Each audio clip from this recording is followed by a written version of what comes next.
Sadoběd Skyros jako predátor, jako prorok Armis. Sadokai jako Armiskai síly stvoření, jako síly pravdy a spravedlnosti, jako síly stvoření, síly Abronoma a Abronomie a jiné síly nyní v silovém boji s pocity moci zla.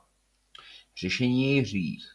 Double Skyr jako Samurit Samurot, jako oznak síly, jako silozbroj síly, jako síla jiné není.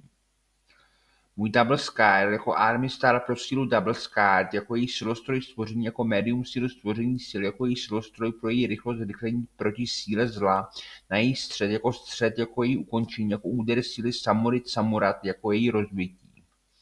Duše jako vesmírná loď Abronoma Abronomie jako Double Skyr, pro zrození a smrt a místo pro život po smrti, jako Thermop Double Skyr, jako síla Double Skyr.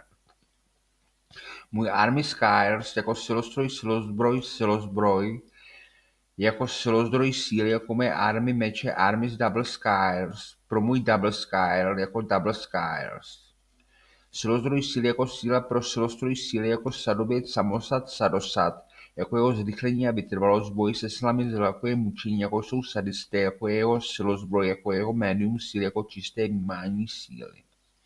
Hierarchie síly jako znak síly Samurit Double Skyr pro síly Thermorite, jako síla pravdy a spravedlnosti, jako jejich Double Skyr, jako Sadoběd Samosad Sadosam, jako Samurit Samurite pro zrychlení síly v silovém boji, jako siloboj síly zla. Samurite Double Skyr, jako Sadoběd Samosad Sadosam.